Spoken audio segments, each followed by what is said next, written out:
Você sabia que Moraes está prendendo até moradores de rua? Um exemplo chocante é o caso de Fábio Beltrão Soldani, um homem que, em busca de ajuda, foi preso durante uma manifestação pela anistia. Acusado de participar do golpe de Estado de 8 de janeiro, Soldani, que vive nas ruas, foi detido enquanto pedia comida.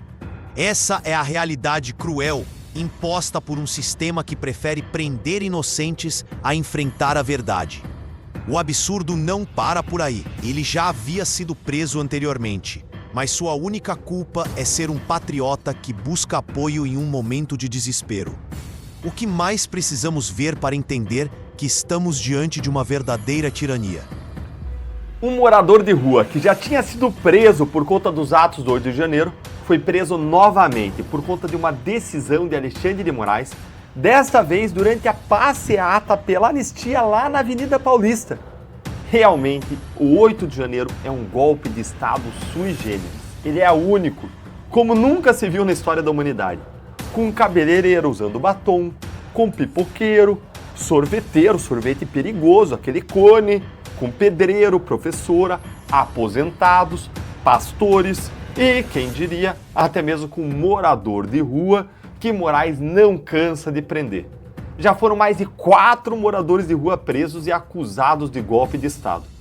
Agora, olha que situação mais esdrúxula, mais absurda que aconteceu nessa semana, revelada aqui na coluna do Paulo Capelli no portal Metrópolis. Acompanha aí comigo, ó. Acusado de participação no 8 de janeiro é preso em ato pela anistia. Como assim?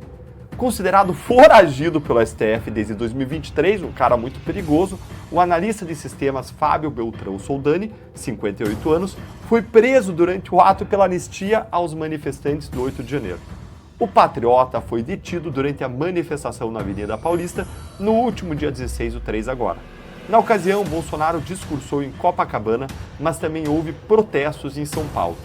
Soldani foi abordado pela Polícia Militar quando ele estava sentado na calçada da Avenida Paulista. Com os documentos do homem, a PM verificou a existência de um mandado de prisão contra ele. O analista de sistemas foi conduzido a uma delegacia e, em seguida, a carceragem da Polícia Federal. Nossa, a Polícia Federal não tem mais o que fazer, né? Em uma audiência de custódia promovida pelo Supremo, Soldani disse estar morando na rua e que ele foi à manifestação para pedir ajuda. Olha a situação. Esse senhor, o Fábio Soldani, que já tinha sido preso por estar próximo aos acampamentos em frente aos quartéis em Brasília, porque ele é um morador de rua, ele estava com fome e foi pedir ajuda, foi pedir comida. E agora ele foi preso de novo por conta de um mandado de prisão do ministro Alexandre de Moraes, enquanto ele pedia ajuda de novo em uma manifestação da direita. É inacreditável, inacreditável. No dia 9 de janeiro de 22, ele foi detido no acampamento em frente ao quartel-general do Exército. Ele ficou 11 dias no complexo da Papuda e ele foi libertado mediante o uso de tornozeleira eletrônica. A liberdade provisória do Soldani foi revogada pelo ministro Alexandre de Moraes em 2023 por descumprimento das cautelares. É óbvia a razão, você vai ver. Na audiência de custódia, Soldani disse ter ido de carona para Brasília em dezembro de 22 com a intenção de morar e trabalhar na cidade. Ele morava no Nordeste, onde trabalhava como recepcionista em hotéis e resorts. Disse ele, atualmente eu estou sem endereço. Eu morei muito tempo no Nordeste porque eu falo italiano, falo inglês, e quando eu era mais novo eu tinha muitas oportunidades de trabalho em hotel. Então eu morei 15 anos no Rio Grande do Norte, relatou ele. Essa aí é um pouquinho da história dele. Então vejam, um homem trabalhador que tem habilidades profissionais relevantes, mas que por algum motivo ele se perdeu na vida e hoje está nas ruas. Mas que é alguém que na busca da ajuda, que quer trabalhar, que quer mudar a vida dele, que não quer ficar mendigando e que precisava ali de ajuda e atualmente para sobreviver. E aí essa pessoa agora é acusada de tentar dar um golpe de Estado. Realmente, olha, eu acho que ele ia derrubar o governo brasileiro ali falando inglês, italiano, com as habilidades dele, morar lá na Alvorada como talvez novo presidente do Brasil. Talvez isso até fosse melhor, né, gente? Porque o nosso presidente não deve falar nem inglês nem italiano, a gente ia fazer um upgrade. Gente, que piada! Se você se solidarizou com a história dele como eu, curte o vídeo para que mais pessoas saibam dessa nova crueldade do Moraes e segue aqui comigo. Olha, tem que rir para não chorar, isso aqui é trágico. Após a prisão, O Soldani ele disse ter trabalhado em uma fazenda no Distrito Federal e depois seguido para Natal, capital do Rio Grande do Norte. Ele teria se deslocado para a Avenida Paulista também de carona para participar do ato. E disse: eu fiquei 11 dias na Papuda e aí ficou muito difícil a minha vida, então eu sempre procurava alguma alternativa de sobrevivência com bicos. Eu estava na Avenida Paulista ontem exatamente para pedir ajuda para custear alguma moradia para mim, disse o homem. Eu estava com todas as minhas coisas pessoais, roupas, documentos, pedindo ajuda na Avenida Paulista ontem para tentar, se não conseguisse, pelo menos por 2 ou 3 dias. Então eu não tenho endereço no momento. Estava tendo um evento pedindo anistia, então eu pensei que eu conseguiria encontrar a empatia das pessoas lá para me ajudarem de alguma forma, foi o que ele argumentou. Claro, gente, ele foi para Paulista pedir ajuda para quem? Para os patriotas, para a direita, pessoas em que ele confia e sabem que pode ajudar ele, até porque a história dele é super conhecida na direita. Ele é aquele mesmo morador de rua que durante uma audiência com a PGR, em que a PGR queria que ele fizesse o acordo de não persecução criminal e pagasse uma multa, ele disse isso aqui, ó, olha aí na tela. Não tenho dinheiro para comer, como eu vou pagar uma multa? Olha a desumanidade, gente. Mas calma, que piora, sempre piora. Olha o drama desse homem que estava sofrendo um verdadeiro calvário nas mãos de Moraes, mesmo sem nenhuma prova de nenhum crime contra ele, sem nenhuma prova de periculosidade social que justificasse uma prisão preventiva, de capacidade de interferir nas investigações, de fuga, nada. Olha isso aqui, ó. O patriota alegou ainda ter descumprido a medida cautelar de permanência no Distrito Federal após ganhar uma passagem de ônibus para Natal, onde havia morado por 8 anos e meio. Sobre a retirada da tornozeleira, outra medida descumprida, Soldani disse ao juiz auxiliar do STF que o equipamento apresentou problemas técnicos. Gente, como é que ele vai carregar esse equipamento, carregar na tomada com o morador de rua? Depois de algum tempo, a tornozeleira não carregava mais. Eu procurei várias formas, várias vezes, se ela pegava carga. Eu sem advogado, sem emprego, sem comida, sem família, sem celular, sem parente. Ele sem tudo isso e outros sem qualquer vergonha, sem responsabilidade, sem império da lei, sem respeito à Constituição, né? Mas ele, uma pessoa carente, sem celular, família, comida. E uma pessoa aí me convidou para ficar como caseiro numa propriedade dela em Pernambuco, em Ipujuca. Eu aceitei. Eu não tinha escolha, porque eu não tinha mais dinheiro para continuar pagando a pensão em Natal, relatou ele. Como que você faz tudo isso com alguém nessa situação, gente? Se ele fosse de fato um criminoso, ele teria que pagar pelos seus crimes e ser responsabilizado como qualquer outra pessoa. Aliás, se ele fosse um criminoso, talvez aí ele ia ter uma audiência de custódia com o juiz de primeira instância e ia voltar para a rua pelo modo como as nossas audiências de custódia foram reguladas pelo CNJ, do modo como a nossa lei foi ajustada para que os juízes botem os criminosos na rua. Mas, em tese, se ele fosse um criminoso, ele deveria ser responsabilizado. Não é porque ele é morador de rua que está nessa situação que ele tem passe livre, não. Mas, nesse caso aqui, do 8 de janeiro, claramente não houve crime. Esse homem ele não cometeu crime algum. Só se a PGR e o Moraes agora dissessem que mendicância, de repente, virou um crime gravíssimo, né? Mas sabe o que houve? Mesmo sem crime, ele acabou celebrando um acordo de não persecução criminal. Um acordo com a PGR, para ele se livrar de tudo isso. Olha só que vexame.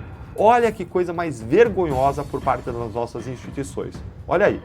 Durante a audiência de custódia realizada na segunda-feira, o Soldani aceitou um acordo de não persecução criminal oferecido pela PGR.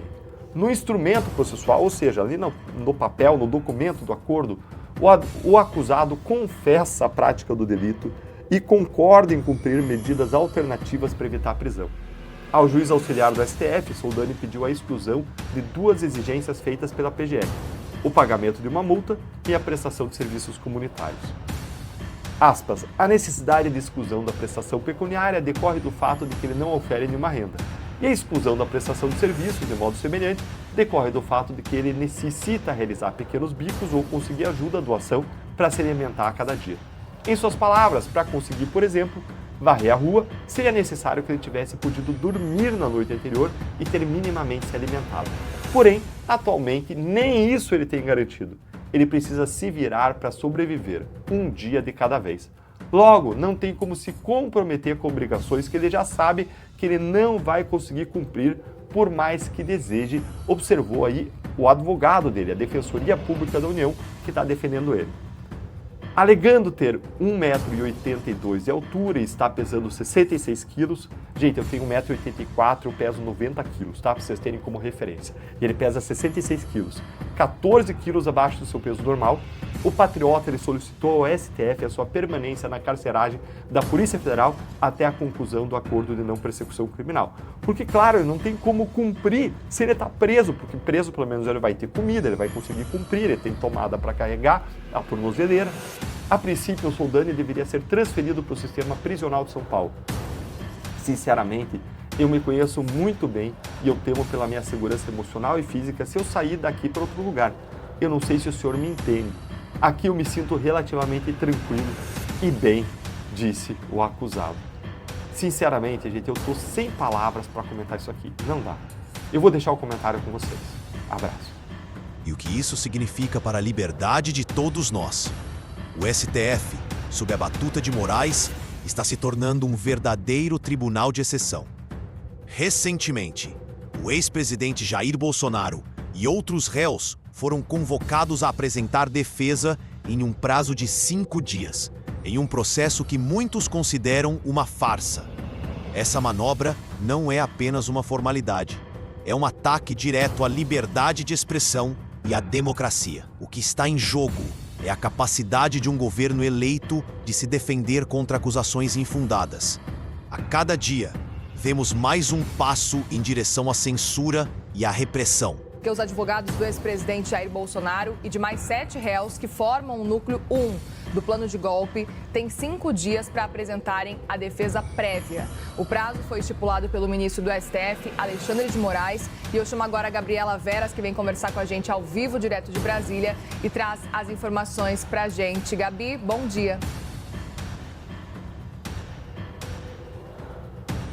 Oi, Muriel. Ótimo dia, ótimo sábado a todos que estão por aqui na nossa companhia. E isso, esse passo dado pelo ministro Alexandre de Moraes, que é o relator do caso do 8 de janeiro lá no Supremo Tribunal Federal, é uma formalidade, é um passo, digamos assim, mais protocolar para cumprir a decisão da primeira turma do Supremo Tribunal Federal, que decidiu por receber a denúncia apresentada pela Procuradoria-Geral da República e tornar o ex-presidente Jair Bolsonaro e outros mais de 10 na realidade, supostamente envolvidos, réus em todo esse caso, em toda essa investigação e no caso que está tramitando lá no Supremo Tribunal Federal. Então, o ministro Alexandre de Moraes concedeu esse prazo de 5 dias para os advogados de defesa e do ex-presidente Jair Bolsonaro e de outros 7 réus do núcleo 1 da trama golpista para apresentarem essa defesa prévia. Como eu disse,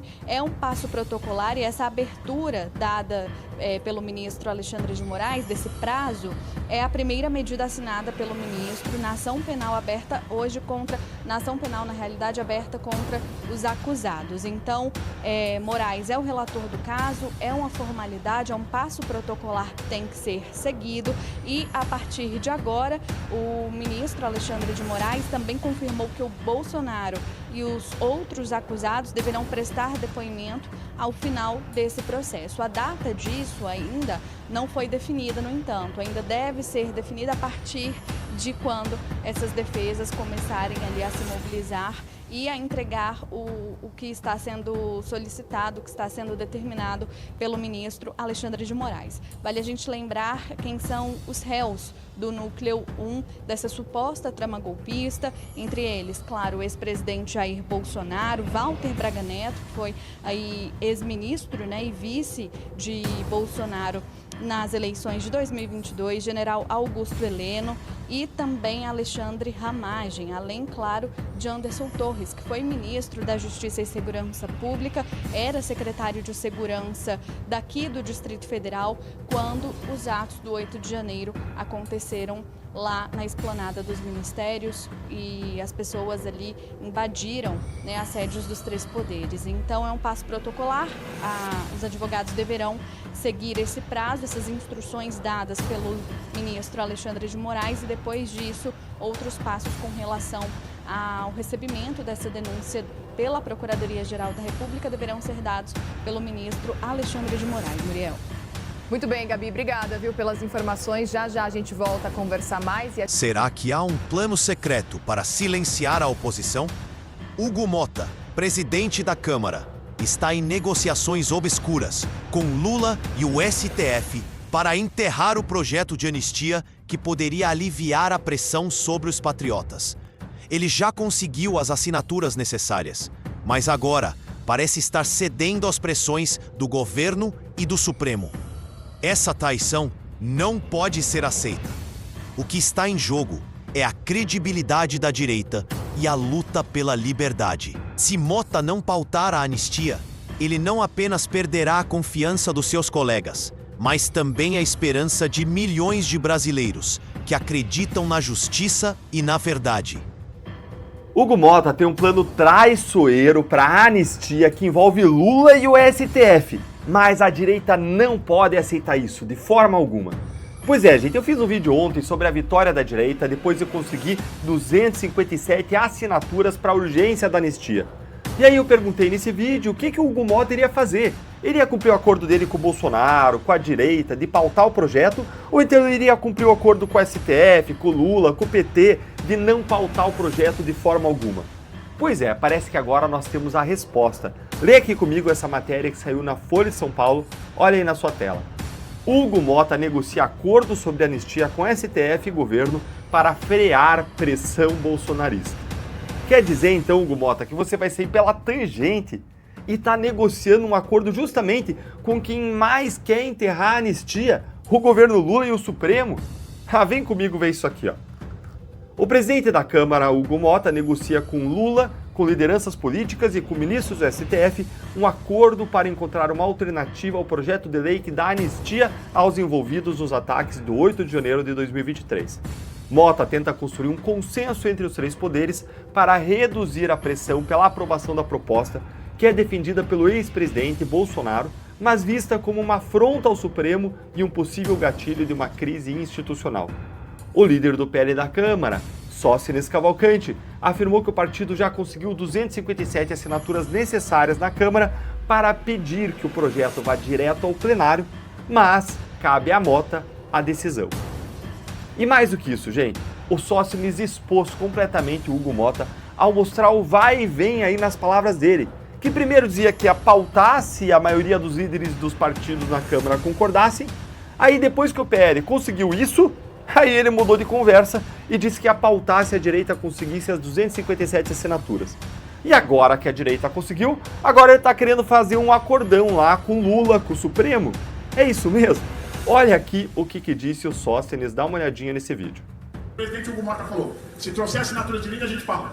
Já tínhamos, o líder ele segurou. Se trouxer a maioria, a gente pauta. O presidente Hugo Motta, com certeza, e confiando no equilíbrio e no trato dele, ele dará a celeridade e eu tenho convicção que vai querer tirar logo esse assunto de pauta, porque já construímos a ampla maioria na casa. Eu não tenho dúvidas que isso vai acontecer. E outro dado é de que eu tenho certeza que nós temos pauta única. Ele não pode esticar a corda o tempo todo com relação ao PL por ser uma parte da casa. Já está tendo uma disposição com a esquerda por conta da questão da cassação do deputado Glauco. Se ele, como presidente, se dispõe com a esquerda e com uma parte da direita, daqui a pouco o presidente Hugo Motta, se continuar esticando essa corda por muito tempo, que eu tenho certeza que ele não fará, ele vai ficar inviabilizado na condição da casa. Então ele vai precisar tomar essa decisão com urgência com relação à anistia, não é, para que a casa possa seguir naturalmente. Até porque nós suspendemos o processo de obstrução esta semana para dar um sinal mais urgente ao Hugo Motta e a gente não quer perguntar com a obstrução. Mas se necessário for, faremos e voltaremos para que vá a pauta. Mas eu tenho convicção que não haverá necessidade. Eu confio no bom senso do presidente Hugo Motta. É isso aí, gente. Então, como vocês veem, Hugo Motta, ele está entre o mar e o rochedo. De um lado, tem a direita mostrando mais força, seja nas redes sociais, seja nas ruas com mobilização popular, seja no Congresso na articulação política. Do outro lado, ele está com medo do Supremo e ele não quer irritar os ministros. E também ele não quer se indispor com Lula. Mas sabe o que eu tenho a dizer para você? Só lamento, Hugo Motta, e é exatamente como disse o Sóstenes. Ou você pauta a anistia, ou você vai ser inviabilizado na condução da Câmara dos Deputados, porque ninguém mais vai confiar em você. E você vai perder a credibilidade com os seus colegas, com os deputados que você deveria representar e liderar. Você vai perder a capacidade de liderança. Olhem aqui a sinuca de bico dele. Ó. O formato de um acordo ainda não foi definido, e o presidente da Câmara tem encontrado resistência em diversas frentes a opções como a redução de penas dos condenados.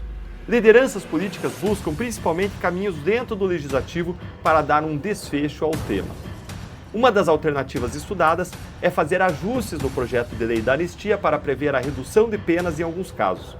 Outra é alterar a legislação sobre os crimes contra o Estado Democrático de Direito para reduzir as penas mínimas e assim abrir um caminho para uma revisão das punições aplicadas pelo Supremo.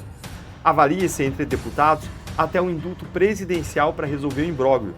Essa hipótese não tem boa acolhida, por enquanto, no Palácio do Planalto, de quem depende, é claro, o indulto presidencial. Ou seja, gente, não adianta aqui. Hugo Mota, não adianta. A anistia não vai ser resolvida com acordo nem com o Lula, nem com o Supremo. Tem que ser pelo Congresso, que é quem tem competência e prerrogativa para decidir sobre a anistia conforme a Constituição. Mas olha como eles, o STF, se metem em tudo. E olha como o governo Lula admite publicamente o conluio e a lua de mel com o Supremo. Dá uma olhadinha aqui, ó. Integrantes do Palácio do Planalto consideram que as discussões estão em estágio inicial e ainda avaliam qual deve ser a sua posição. O governo alertou Mota de que qualquer solução precisa ser acertada com o Supremo. Isso aí é inacreditável, é um absurdo jurídico total. Falar de acordo com o governo Lula e com o STF, gente, isso não existe, ou melhor, isso não deveria existir. STF não é legislativo, eles não são parlamentares, eles não têm voto para se envolver em discussões políticas e legislativas. Aliás, isso é atividade político-partidária, que é um crime de responsabilidade punível com impeachment dos ministros. Mais ainda, a lei diz que quando um juiz aconselha a parte, esse juiz que aconselhou, ele fica impedido de julgar aquela causa. Então, se eles opinam agora, eles não podem depois querer julgar. E julgar um caso impedido também é crime de responsabilidade punível com impeachment. Mas eles não estão nem aí. Eles estão seguros da sua própria impunidade. E vejam só como as coisas mudam. O Supremo está rachado diante da força da direita, diante do consenso criado em torno da anistia. Olha aí, ó. A resistência de ministros considerados mais articulados politicamente, como Moraes e Gilmar Mendes, não é unânime no tribunal. O plenário está dividido sobre a dosimetria das penas e a posição de Moraes tem a maioria simples, 6 dos 11 votos. Está apertado ali, se mudar um, mudou completamente. Vira o jogo. A indicação do ministro Luiz Fux de que deve mudar sua posição sobre as condenações dos casos mais graves pode embaralhar ainda mais o cenário do tribunal. Na primeira turma do Supremo, o colegiado responsável por julgar parte dos casos 8 de janeiro, o cenário é mais favorável a Moraes. O presidente da Câmara ele tem conversado com ao menos 6 ministros do Supremo. Os diálogos são mais frequentes com quem? Moraes e Gilmar, segundo relatos feitos à Folha. Finge a surpresa. Gilmar e Moraes, hein? Quem diria? Quem poderia imaginar uma coisa dessas? Isso só confirma mesmo o desespero deles, porque até como a Folha admite, o cenário para a STF agora é desvantajoso. Olha aqui. Mota chegou a jantar com os 2 ministros uma semana antes do julgamento de Bolsonaro no Supremo, a convite de Alexandre de Moraes. Em uma conversa mais recente, o presidente da Câmara avisou a dupla de que levaria a decisão de pautar o projeto da anistia ao Colégio de Líderes caso o PL confirmasse as 257 assinaturas para o requerimento de urgência.